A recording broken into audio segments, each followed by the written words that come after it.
Assalamualaikum warahmatullahi wabarakatuh. Saya, Raihan Kirana Istianto, akan menjelaskan hasil analisis peristiwa non-klinis berdasarkan teori kognitif sosial Albert Bandura. Saya memilih menganalisis perilaku menyontek.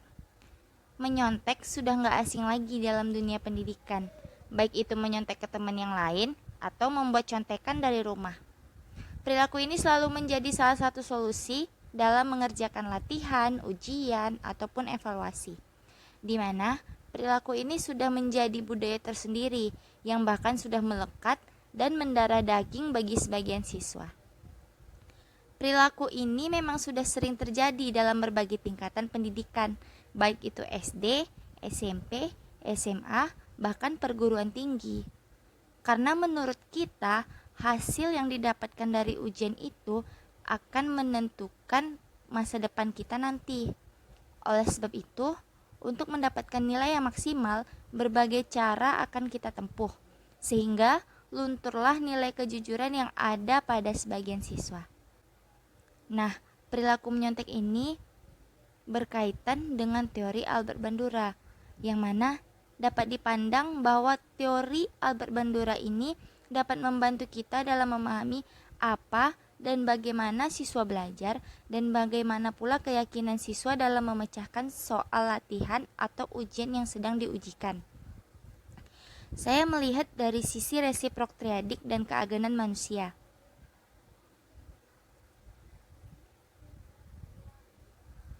Apa itu resiprok triadik? Resiprok triadik adalah proses interaksi tiga dimensi, yaitu lingkungan, perilaku, dan kepribadian. Karena menurut Bandura, belajar adalah proses interaksi tiga dimensi tersebut. Nah, saya akan menjelaskan tiga dimensi tersebut. Yang pertama yaitu ada lingkungan. Lingkungan yang dimaksud di sini adalah hubungan antar pribadi dan kondisi sosial ekonomi. Lingkungan di sekitar siswa sangat berperan dalam proses sosial dan pembentukan perilaku siswa. Kondisi lingkungan yang dimaksud adalah kondisi kelas, guru atau pengawas, teman-teman satu kelas, dan kondisi lain di sekitar kelas yang dapat memberikan peluang atau kesempatan bagi siswa untuk berperilaku. Contoh, temannya mendukung, mengajak, bahkan membantu untuk berperilaku menyontek. Seperti, ayolah buat kopekan, aku dari halaman segini sampai segini, nanti kita fotokopi perkecil. Ditambah lagi dengan pengawasnya yang sibuk sendiri, seperti bermain HP, buka laptop, membaca koran atau buku. Hal ini yang dapat memberikan peluang bagi siswa untuk menyontek. Yang kedua, perilaku. Perilaku yang dimaksud di sini adalah pengalaman terdahulu dengan penguatan. Proses belajar dapat dilakukan siswa dalam rangka memperoleh pola-pola atau perilaku baru melalui pengalaman yang diulang. Nah, pengalaman menyontek di masa lalu dapat mempengaruhi perilaku menyontek siswa sekarang. Hal ini terjadi karena siswa mengkonstruksi kembali pengalamannya tersebut. Contoh, dulu saya dibiarin aja nyontek sama guru, yang penting kelasnya tidak ribut. Nah, dari pengalaman tersebut akan memunculkan perilaku yang sekarang, di mana menurut siswa menyontek itu boleh aja, toh kelasnya tidak ribut. Yang ketiga, kepribadian. Kepribadian di sini adalah kognisi dan proses neurofisiologisnya, seperti memori, gender, perencanaan, dan sebagainya. Kognisi yang dimiliki siswa sangat mempengaruhi perilaku siswa, baik perilaku positif maupun negatif.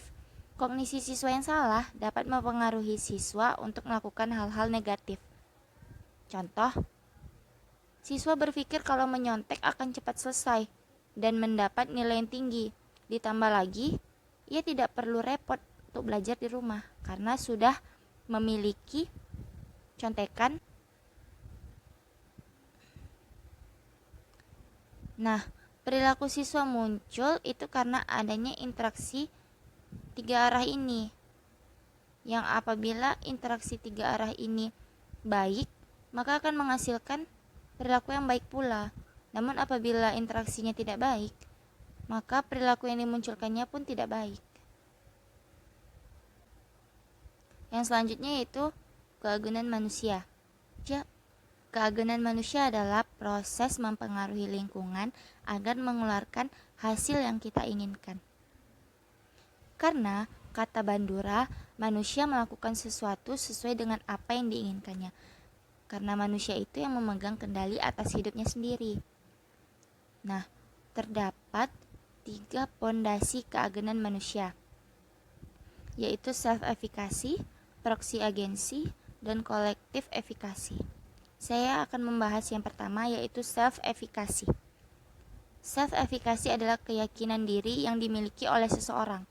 Siswa yang memiliki keyakinan diri yang lemah atau yang tidak yakin terhadap dirinya, maka ia akan membuat kopekan atau menyontek dengan temannya. Terdapat 4 yang dapat membentuk self-efikasi.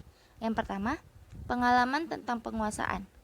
Pengalaman tentang penguasaan adalah performa yang sudah dilakukan seseorang di masa lalu. Contohnya, saat ujian yang sebelumnya, saya berhasil melihat kopekan yang saya buat, atau saya berhasil menyontek dengan teman saya. Yang kedua, pemodelan sosial. Pemodelan sosial adalah mengamati kesuksesan orang lain yang kompetensinya setara. Contoh, saya melihat teman saya lancar-lancar aja kok saat menyontek. Yang ketiga, persuasi sosial. Persuasi sosial adalah ajakan orang lain. Contoh, saya diajak teman untuk membuat kopekan dan saling berbagi jawaban apabila sudah ada yang selesai. Yang keempat, kondisi fisik dan emosi. Kondisi fisik pada siswa yang menyontek itu baik-baik saja, namun emosinya tidak tenang apabila siswa baru pertama kali menyontek. Namun, bagi siswa yang sudah terbiasa menyontek, malah tidak tenang apabila ia tidak menyontek, karena ia tidak bisa menjawab soal ujian. Yang selanjutnya yaitu ada pondasi yang kedua, proxy agency. Proxy agency ini adalah agen yang membantu, di mana agen yang membantu siswa ini adalah teman sekelas, teman dekat, atau teman yang duduk di sebelahnya. Yang ketiga, ada pondasi kolektif efikasi atau keyakinan bersama. Kolektif efikasi ini adalah kemampuan untuk mempengaruhi hasil yang diharapkan secara bersama. Contohnya, siswa yang suka nyontek tadi berkumpul, pulang, dan istirahat sama teman yang suka menyontek pula. Dan bahkan mereka berdiskusi bagaimana strategi menyontek di ujian yang selanjutnya. Yang selanjutnya yaitu ada solusi perilaku menyontek. Yang pertama, memperbaiki lingkungannya. Kondisi lingkungan yang awalnya mendukung untuk memunculkan perilaku menyontek diperbaiki menjadi lebih baik, seperti pengawasannya diperketat. Contohnya, memeriksa laci meja, memeriksa kantong, memeriksa apa yang dibawa siswa ke kelas, dan sebagainya. Yang kedua, memberikan konsekuensi atau penguatan dari perilaku dengan memberikan sanksi atau hukuman kepada siswa yang ketahuan menyontek. Yang ketiga, memberikan contoh atau model,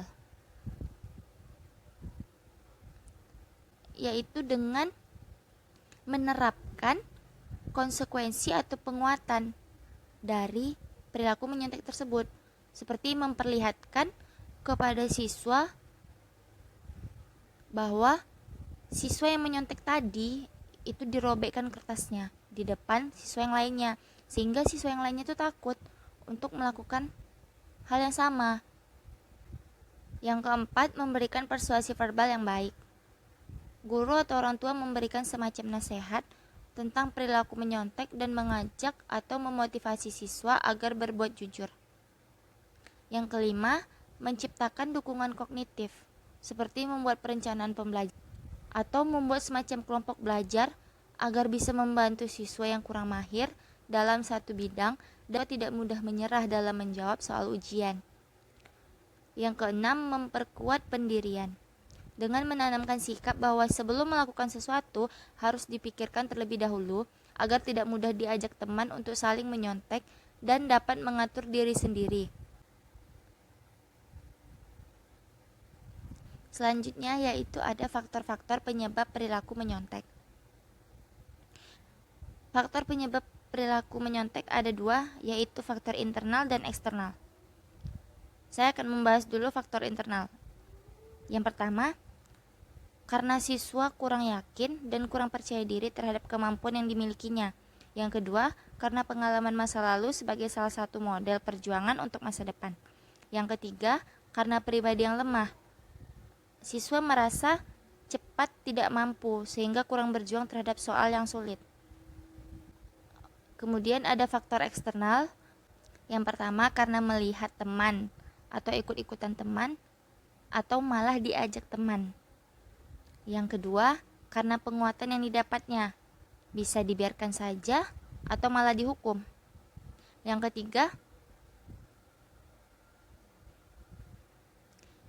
kedua, karena penguatan yang didapatkannya.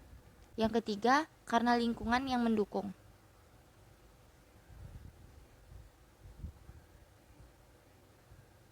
Nah, dari keterkaitan antara teori Bandura dengan perilaku menyontek, dapat disimpulkan bahwa perilaku menyontek tidak hanya disebabkan oleh kognitifnya saja. Kita sering beranggapan bahwa anak yang menyontek berarti ia tidak dapat menyelesaikan semua soal atau tidak pintar. Padahal sebenarnya perilaku ini juga tergantung dari apa yang dilihatnya, keyakinan dia dalam menjawab soal, pengalaman masa lalunya, dan lingkungan di sekitarnya yang dapat mendukung dia untuk berperilaku menyontek.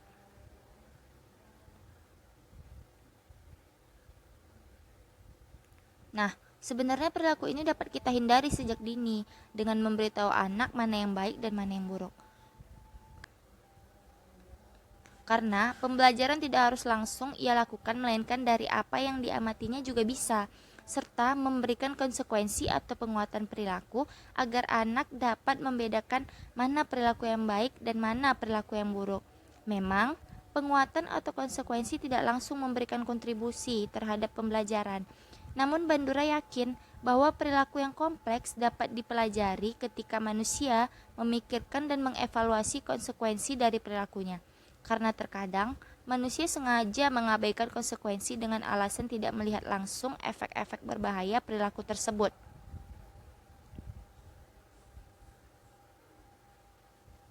Sekian penjelasan dari saya. Apabila ada salah-salah kata, kekhilafan, dan lain sebagainya, saya mohon maaf. Buat teman-teman yang ingin memberikan saran, kritik, ataupun pertanyaan, saya persilahkan. Wabillahi taufik wal hidayah. Wassalamualaikum warahmatullahi wabarakatuh.